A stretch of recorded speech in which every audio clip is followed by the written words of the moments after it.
हमारे पास आ जाता है कि 21 का in what form are hormones not present. तो सॉलिड पार्टिकल जो है ना हमारा आंसर है, जिसमें हार्मोन्स जो है ना वो अवेलेबल या प्रेजेंट नहीं होते। और जो 22 है कि what is the composition of the middle lamella.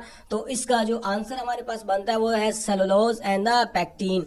तो ये इस तरह के एमसीक्यूज आ रहे हैं, इसको आपने जो है ना वो थोड़ा सा ज़हन नशीन करते जाना है। हमारे पास 23 आ जाता है जी, which of the following is a characteristics that a bacterial cell is generally not resistance to. तो कौन सी कैरेक्टरिस्टिक है हमारे पास वायरल इन्फेक्शंस के अंदर जो है ना वो नॉट रेजिस्टेंस होती है। उसके बाद हमारे पास आ जाता है जी 24, methyl formate and acetic acid are which type of the isomers. तो इसका जो आंसर है वो टाटोमेरिक जो है ना हमारा पास आंसर आ जाता है।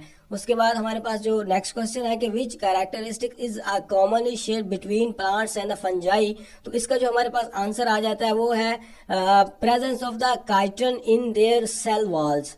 तो सी इज द आंसर, ये वाला हमारे पास जो है ना वो इसका आंसर आ जाएगा। उसके बाद जी which of the following is the best option for the disinfecting your slab. तो इसका जो हमारे पास आंसर है वो ब्लीच है, सोडियम जो है ना हाइपोक्लोराइट।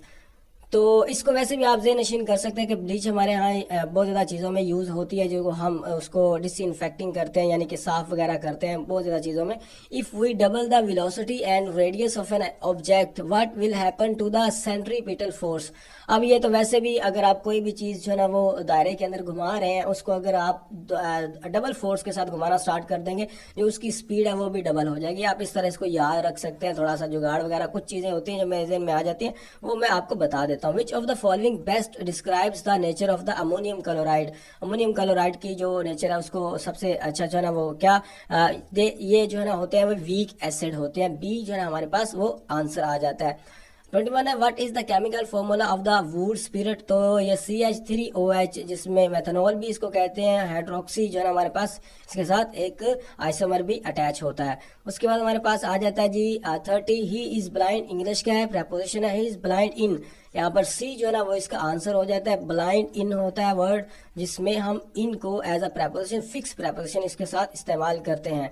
उसके बाद हमारे पास जो आ जाता है 31, which organic compound does not undergo the Cannizzaro reaction. तो कौन सा होता है, कीटोन्स जो है ना हमारे पास होता है। ये एमसीक्यूज जो है ना वो इस तरह के आप देख सकते हैं स्टेटमेंट्स वगैरह, विच of the following is a mixture of low boiling hydrocarbons. तो कौन सा हमारे पास आ जाता है, गैसोलीन का जो है ना बॉइलिंग पॉइंट जो होता है वो लो होता है। This is the answer C. उसके बाद हमारे पास जो नेक्स्ट वन है, my brother is devoted religion, मतलब उसको अकीदत है रिलीजन से, डिवोटेड टू आ जाता है हमारे पास रिलीजन। उसके बाद ये फर्स्ट वन हमारे पास आंसर आ गया, what is the maximum angle of a projection for a projectile to achieve maximum range. तो 45 डिग्री। वैसे भी मैं आपको ये बता दूं, इसका मतलब ये होता है कि यहाँ पर ये कोई भी चीज़ है इस पे 45 डिग्री पर यहाँ पर आके जो है ना कोई भी चीज़ आप फेंकते हो अपने घर में, आप वैसे भी कोई चीज़ ट्राई कर रहे हो कहीं फेंकने की, बोतल वगैरह या कोई भी पत्थर वगैरह, तो अगर इतना एंगल इस एंगल से आप फेंकोगे तो वो ज़्यादा दूर जाकर गिरेगा। ये प्रैक्टिकल एग्जांपल में भी यूज होता है। Pepsin is an. तो पेप्सिन क्या है, प्रोटीन है। इसका आप आंसर प्रोटीन इस तरह अंदाजा लगा सकते हैं कि पी से ये स्टार्ट होता है, एन पे खत्म होता है, तो एक तरह की थोड़ी बहुत प्रोनाउंसिएशन बनती है प्रोटीन। तो इस तरह से जो ना ये आपको याद रहेगा। उसके बाद हमारे पास आ जाता है 36, which scientist performed an experiment in 1934 on auxins a plant hormone. तो फ्रिट्स वेंट जो है ना बी हमारे पास आंसर आ जाता है, जिन्होंने ये एक्सपेरिमेंट किया था। What is the main event that happens during the pectin of the meiosis 1। तो इसका क्या आंसर हमारे पास बनता है, क्रॉसिंग ओवर ए इसका जो ना is the answer.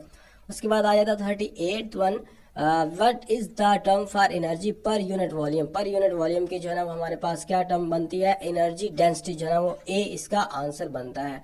Second last है हमारे पास, which of the following elements has the highest electronegativity. तो फ्लोरीन की जो इलेक्ट्रोनेगेटिविटी होती है वो इन सबसे ज़्यादा होती है 31। और लास्ट वन हमारे पास जो है वो है, which of the following waves could be polarised. कौन सी जो है ना वो वेव्स इजीली पोलराइज की जा सकती हैं, लाइट वेव्स। ठीक है, तो ये हमारे पास ही 40 MCQs थे। इसमें से अगर कोई मैंने answer which of the following is the synonym of the word embellished. तो एम्बेलिश्ड का जो सिनोनिम है वो क्या होता है, वो अडोन होता है, डेकोरेटेड होता है। इसका वैसे अगर उर्दू के मतलब बताएं तो दिलकश भी होता है, दिल को मोह लेने वाला, या कैप्चर ऑफ द इंटरेस्ट भी आप इसको कह सकते हैं। तो कोई भी चीज़ जो दिलकश होती है, जो खूबसूरत होती है, उसको हम एम्बेलिश्ड कहते हैं, जिसकी तरफ जो है ना वो अट्रैक्टिवनेस होती है। उसके बाद हमारे पास आया था हीम ग्रुप कंटेन, जो ना हमारे पास वो क्या होता है, ये ग्रुप है, उसमें आयरन का जो आइटम होता है वो कंटेन करता है। This is the answer. और उसके बाद the removal of the thyroid gland is called. तो यहाँ पर इसका जो आंसर बनता है वो थायराइडोक्टमी, जो है ना वो हमारे पास थायराइडोक्टमी, इसको पढ़ेंगे। तो ये हमारे पास आंसर है। मैं डायरेक्टली आंसर ही लिखता जा रहा हूँ। इसमें which of the following belong to the first period. तो पीरियडिक टेबल के अंदर कौन सा फर्स्ट पीरियड में, यहाँ पर देख रहे हैं एच है, हमारे पास हाइड्रोजन है, और यहाँ पर इस तरफ जो है ना वो हीलियम है। तो इसका जो आंसर हमारे पास बनेगा वो हाइड्रोजन एंड हीलियम होगा। तो इसके बाद हमारे पास आ जाता है जी oxidation state of the sodium. Sodium की जो ऑक्सीडेशन स्टेट है वो कितनी है। Oxidation state of the sodium is +1, जो हमारे पास आंसर आ जाता है। उसके बाद ये 47 है हमारे पास, which fungi get their food from dead organic matter. कौन से फंजाई जो ना वो मुर्दा अजसाम से जो ना वो अपनी खुराक हासिल करते हैं, सेप्रोफेटिक फंजाई, ये उसका नाम है। उसके बाद हमारे पास आ जाता है find the pH of 0.001 mole of HCl। तो यहाँ पर ये मेथड बताया गया कि किसी भी पीएच को मालूम करने के लिए इस तरह आप पीएच मालूम कर सकते हैं। तो 3 जो है ना हमारे पास इसका आंसर आता है, pH of 0.001 mole of HCl is 3। तो उसके बाद हमारे पास आ जाता है कि 41 which is the least acidic. तो कुछ एसिड्स दिए गए थे, उसमें से जो फिनोल है वो हमारे पास जो ना वो आंसर बनता था। तो इस तरह के जो ना वो MCQ आते हैं, लेकिन मैंने ऑप्शन वगैरह कुछ नहीं लिखे, तो इस वजह से जो ना आप थोड़ा सा इसको याद कर लेंगे किस तरह जो ना हमारे पास आ रहे हैं।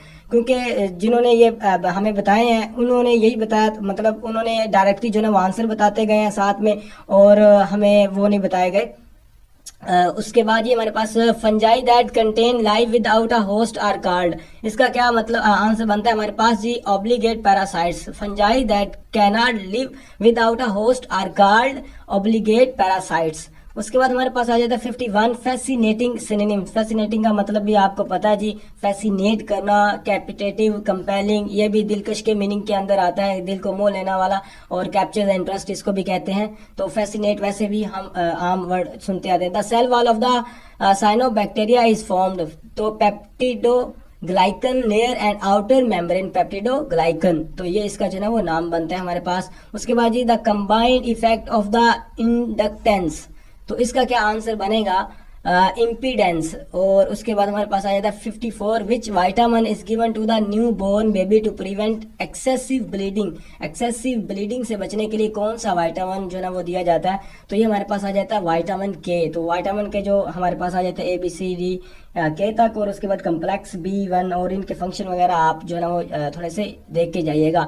एडवर्स का क्या मतलब होता है जी, एडवर्स का हमारे पास आ जाता है अनफेवरेबल, अनलकी। इसको वैसे ऑपोजिट भी एडवर्स को जो है ना वो ऑपोजिट डायरेक्शन या ऑपोजिट फेवरेबल या इस तरह का कह सकते हैं। तो ऑपोजिट डायरेक्शन के मीनिंग के अंदर एडवर्स आता है, तो अनफेवरेबल हो गया या अनलकी। ज्यादातर अनफेवरेबल जो है ना वो इसका सूटेबल आंसर बनता है। उसके बाद the reaction of N acid, ये रिएक्शंस आते हैं एंड मेटल। जब एसिड और मेटल को रिएक्ट किया जाता है तो कार्बोनेट की जो ना अगर कार्बोनेट हो मेटल में तो will lead to the formation. तो क्या उससे बनता है, यहाँ पर आप नीचे रिएक्शन भी देख सकते हैं। हाइड्रोक्लोरिक एसिड है, उसके साथ कैल्शियम कार्बोनेट है, फिर कैल्शियम क्लोराइड और वाटर और कार्बन डाइऑक्साइड बनता है। तो यहाँ पर ये इस तरह का था। तो इसमें साल्ट हमें मिलता है, ठीक है, कैल्शियम कार्बन क्लोराइड, वाटर मिलता है, और कार्बन डाइऑक्साइड जो ना वो हमें इस रिएक्शन से मिलती है। तो ये आपने इसको याद रखना है। इसमें से कोई एक भी जो ना वो पूछा जा सकता है। तो ये हमारे पास जो ना वो MCQs हमारे पास होगा 50, MCQs हमारे पास होगा 56। उसके बाद the act of transfer of pollen grains from the male and anther of a flower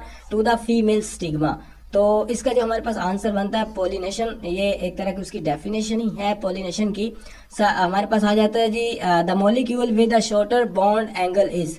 तो शॉर्टर बॉन्ड एंगल से जो ना कौन सा BH3, तो डिफरेंट वहाँ पर मॉलिक्यूल्स दिए गए थे, लेकिन एक्सपीरियंस बताने वालों ने जिस तरह आंसर दिया तो हमने वैसे ही डायरेक्टली यहाँ पर लिख दिया। The organelle that act as a protein factory is. तो इसका क्या आंसर बनता है हमारे पास, राइबोसोम्स। और लास्ट वन हमारे पास जो है वो the organelle that is not present in the plant cell इसका आंसर जो हमारे पास बनेगा वो है सेंट्रियोल्स। तो ये हमारे पास 60 एमसीक्यूज हो गए। इसी तरह हम 1 से स्टार्ट हो रहा है, तो पहले 60 एमसीक्यूज आप देख सकती हैं। If the frequency increases then the conductance, उस पे कंडक्टेंस पे क्या फर्क पड़ता है? अगर फ्रीक्वेंसी इंक्रीज कर जाती है, the conductance increases with the frequency, this is the answer. और उसके बाद यहाँ पर the element that has a joint covalent structure is, और नीचे ये सारे जो ना लिखे भी हुए हैं, डायमंड का होता है, ग्रेफाइट का, सिलिकॉन और बोरॉन और कार्बन नैनो ट्यूब्स का। तो हमारे पास जो आंसर उसमें से आ जाता है वो सिलिकॉन आ जाता है, यानी कि डिफरेंट वहां पर ऑप्शंस अवेलेबल थे। अगर उन ऑप्शंस में डायमंड, ग्रेफाइट कोई भी आ जाता तो हमने जो ना वो चूज कर लेना था। तो सिलिकॉन जो ना उस आंसर में से एक आंसर बनता था हमारा। यहाँ पर 63 देखे कि when momentum is equal to the kinetic energy what is the velocity. यहाँ पर मोमेंटम जो है ना जब इक्वल हो जाता है काइनेटिक एनर्जी के, ये एक न्यूमेरिकल है और उसका सोल्यूशन भी नीचे दिया हुआ है। यहाँ पर ये हमने मोमेंटम को काइनेटिक एनर्जी के इक्वल रखा है, जबकि momentum p is equal to m1 है, बल्कि मोमेंटम और काइनेटिक एनर्जी हाफ जो है mv स्क्वायर है। इसको जब हम इक्वल रखते हैं तो ये हमारे पास आंसर आ जाता है कि velocity is equal to 2 metre per second. इसका जो हमारे पास आंसर आता है वो भी the velocity of the object is 2 metre per second. तो इस तरह के जो ना न्यूमेरिकल वगैरह भी आप कर सकती हैं अगर इसका जो है ना वो फॉर्मूला वगैरह आता है। When electric field enters into the magnetic field the velocity, मतलब वेलोसिटी पर क्या फर्क पड़ता है जब एक ऑब्जेक्ट जो है ना वो इलेक्ट्रिक फील्ड से मैग्नेटिक फील्ड के अंदर दाखिल होता है। तो यहाँ पर इस अनअफेक्टेड, यहाँ पर उस पर कोई जो है ना वो फर्क नहीं पड़ता, रिमेन सेम।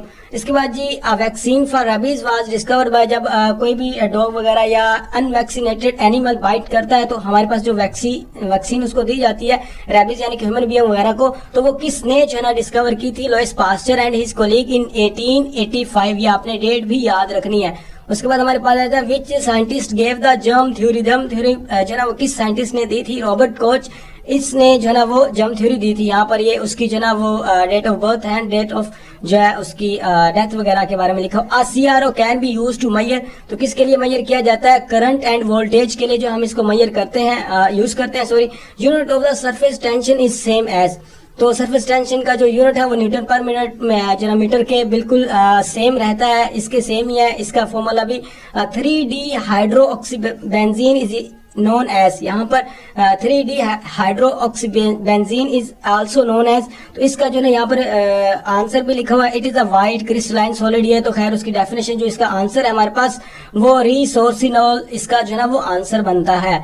उसके बाद हमारे पास आ जाता है कि विच of the following element have unpaired electrons in a subshell, S subshell के अंदर कौन से अनपेयर्ड इलेक्ट्रॉन होते हैं? तो यहाँ पर हमारे पास जो है ना ये डिटेल भी लिखी हुई, manganese has 2 unpaired electron in S subshell. तो यहाँ पर जो डी है वो हमारा आंसर बन जाता है MN। उसके बाद जी if the earth radius were to shrink half of its current value then the day would be. अब हाफ जो हमारे पास करंट डे है वो हमारे पास 12 आवर का होता है, लेकिन अगर हम इसको श्रिंक कर दें, हाफ कर दें उसके रेडियस को, तो वो 6 आवर पर जो ना वो चला जाएगा। तो answer is 6 hour. The as हमारे पास bond angle is smaller for. अब यहाँ पर ये सारे एंगल्स दिए हुए हैं, इसमें से आप चेक कर सकती हैं वाटर का सबसे ज्यादा स्ट्रॉन्ग है या लेंथी है, और यहाँ पर H2TE का जो ना हमारे पास आंसर बन जाता है जो कि एंड पे है। तो ये फर्स्ट वन और लास्ट वन आपने याद रखने हैं। उसके बाद जी the cell wall of the bacteria is made up of, किससे जो है ना वो the peptidoglycan also called murein. तो ये इसका जो है ना हमारे पास आंसर बनता है। विच कार्बोहाइड्रेट इज लीस्ट सोलबल, तो कौन सा कार्बोहाइड्रेट वहां पर जो है ना वो ये आंसर वगैरह दिए थे, तो इसका आंसर जो हमारे पास बनता है वो ग्लाइकोजिन बनता है। उसके बाद आ जाता है जी thickness of a Gram positive bacterial cell wall are a cell membrane. तो यहाँ पर इसका जो आंसर हमारे पास आ जाता है cell wall of the gram positive bacteria is 20 to 80 nanometre, जबकि हमारे पास सेल मेम्ब्रेन की जो थिकनेस आ जाती है वो 7 to 10 नैनोमीटर तक आ जाती है। इन दोनों चीजों को याद रखना है। In which region does the Lyman series lies, तो कौन सी रीजन में जी लाई करती है? लाइमन सीरीज लाइज और hydrogen spectrum lies in the ultraviolet region, ultraviolet region के अंदर जो है वो लाई करते हैं। उसके बाद आता है bacteria that can not survive oxygen are called, तो कौन सा बैक्टीरिया जो ऑक्सीजन के बगैर सर्वाइव नहीं कर सकता? कोलेस्ट्रीडियम बोटुलिनम, ये इसका आंसर बनता है। Which is the simple molecular lactic या लैक्टिस, तो दोनों ही पढ़ सकते हैं। तो हमारे पास जो ना आंसर बनता है इसका सल्फर C। उसके बाद आगे वाला आ जाता है जी the charge required to the liberate 11.5 gram of the NaCl, तो इसका जो आंसर बनता है वो हमारे पास बनता है 0.5 फैराडे। और इसके बाद आ जाता है सिनोनिम फॉर द प्रोग्रामेटिक, तो ये कोई भी चीज़ की जो हमारे पास ऑटोमेटिकली रन करती है, इशाद करती है, उसको हम ऑटोमेटेड या एल्गोरिथमिक कहते हैं। तो ये हमारे पास जी 80 तक एमसीक्यूज हो गए हैं। बाकी जो एमसीक्यूज 1 से लेकर 60 तक वो मैंने आपको बता दिया था, उनका लिंक भी आप